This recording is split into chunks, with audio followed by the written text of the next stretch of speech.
মায়ের এক ধার দুধের দাম কাটিয়া গায়ের চাম, এক ধার দুধের দাম কাটিয়া গায়ের চাম, পাপ পোষবা নাহিল মায়ের শোধ হবে না, এমন দরদি ভবে কেউ হবে না আমার মা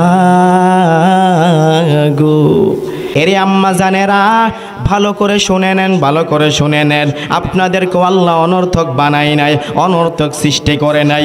দুনিয়ার মধ্যে আল্লাহ আপনাদেরকে অনেক সম্মান দান করেছেন, অনেক মর্যাদা দান করেছেন। আল্লাহ রব্বুল আলামিন দুনিয়ার মধ্যে কোরআনের মধ্যে আপনাদেরকে জানায়া দেন, ওয়াকরনা ফি বুয়ুতিকুন্না ওয়ালা তাবাররাজনা তাবাররুজাল জাহিলিয়াতিল উলা।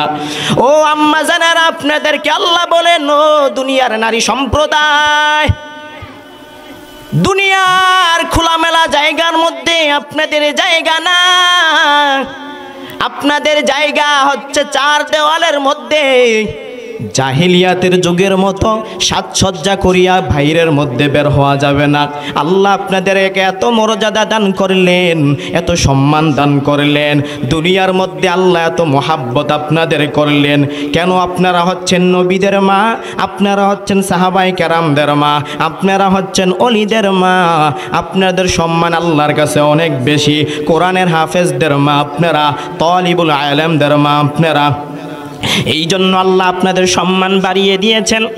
বিশ্বনবী বলেন, মায়ার নবী জানায়া দেন, নারী যখন কন্যা তখন নারী হচ্ছে রহমত পুরুষদের জন্য, নারী যখন ভ্রূণ তখন হচ্ছে নারী পুরুষদের জন্য আমানত, আর নারী যখন স্ত্রী পুরুষদের জন্য হচ্ছে নারী নিয়ামত, আর নারী যখন মা ওই নারী হচ্ছে পুরুষদের জন্য জান্নাত। ঠিক কি না?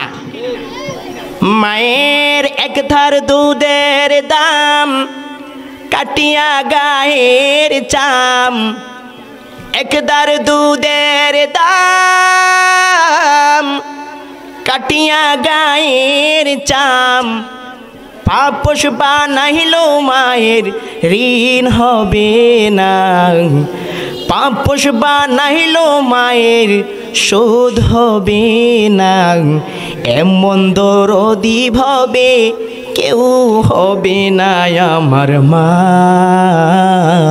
গো।